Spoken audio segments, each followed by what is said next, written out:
Hello 108 students, Mr. McHugh here with you. Welcome back to section 6.2. We're going to work on page 3 here. Going to tackle one more fairly easy factoring of trinomials here. Example 3.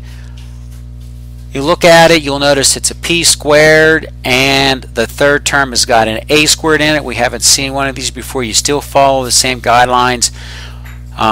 This time when you look at the third term, you've got to figure out factors of 16a squared, so you've got to put the a and the a in there. Okay, that's the only new thing. So let's start off at the beginning. Give yourself a set of parentheses. You're doing factoring of a trinomial. You're going to get two binomials. What times what is p squared? Again, when that a is a 1, it's easy. It's p times p. There's no question. Now you've got to look at negative 16 and you've got to figure out factors. Again, I talked about putting the a and the a because they multiply to give you a squared. Okay, so you could pick 2 times negative 8. You could possibly also have 4 and negative 4. You want to think of factors here. Okay. Now, there's a little bit of an art to this. There's a little bit of patience.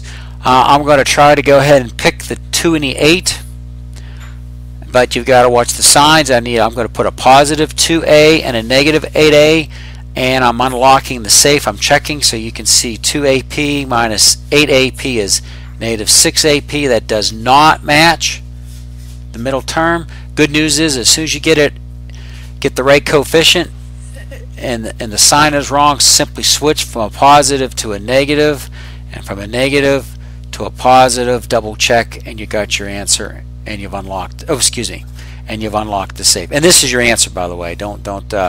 You're writing down the factors. Okay, so that's cool. You're cruising here. Next example, you look at it, and I keep forgetting to mention this, but what was rule number 1? You always do. Okay, you gotta say this over and over again. Look and pull out what class? GCF. 16, 32, 48. Should stick out glaringly to you that they're all even, so you can at least pull out a 2, you can pull out a 4.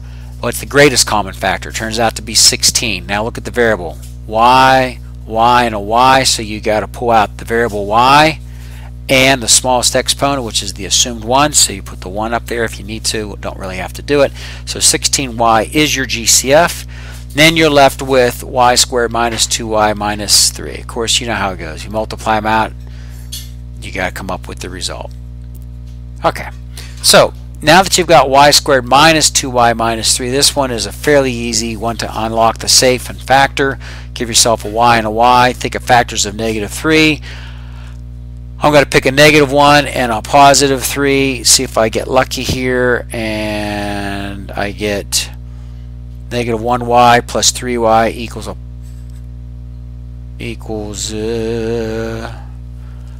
oh, did I do that right? Holy smoly. No, look at that. Does that match the middle term? No. Okay, check that out. So now I got to go back, and here's the 16y. Now I'm going to write y plus 1, y plus 3. Okay, now does that unlock the safe? You get 1y. You get, oops, this should be a minus. Put the minus there, minus 3y, add them up is a 2y, bingo, minus 2y, bingo, you unlock the safe, and here's the correct answer there. Okay, so far this has all been going pretty good. Maybe you pull out a GCFs. We've been lucking out that the a coefficient has always been a 1, and then we're going to tackle the coefficient a being non-1. And I have here do example 6 first. It's on the next page, so the only reason I said that was it was an easier problem to show.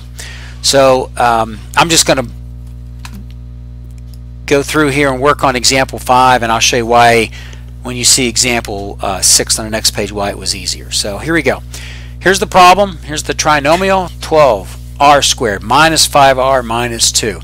So F, first step, what times what gives you 12r squared? Well, the r and the r is easy. That's not a problem. But look at this coefficient, 12. You could pick factors of 1, 12, 2, 6, 3, 4, and you could have negatives on all these, okay? Now, my recommendation is try to pick factors that are close to each other. So we're going to put the 3r and the 4r. Now we've got to look at -2. Now thank heavens that's a prime number, so you only got two options.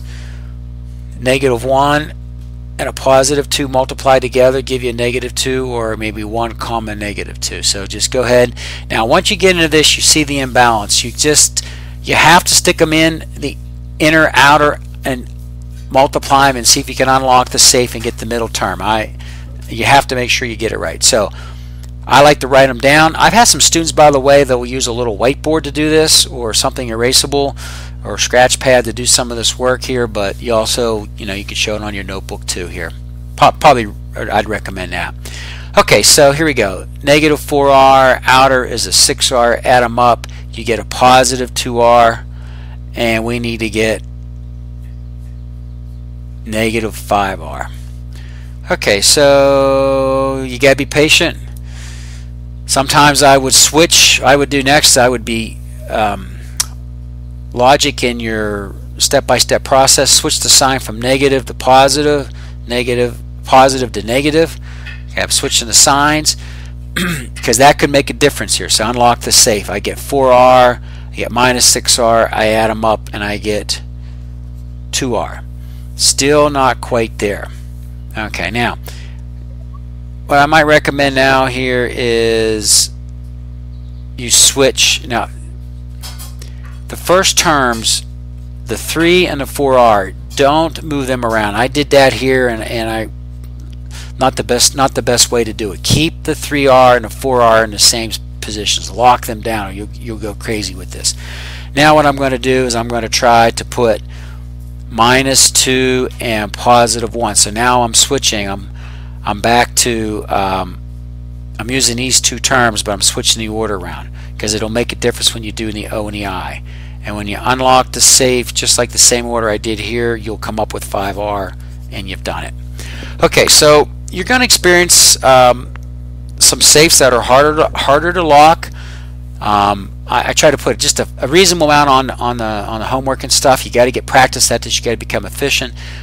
When you see the A coefficient is a non-prime number, like a 12 or a 16, it gets a little carried away. Try factors that are close to each other. Okay, so we've wrapped up page 3 here. Good job, everybody.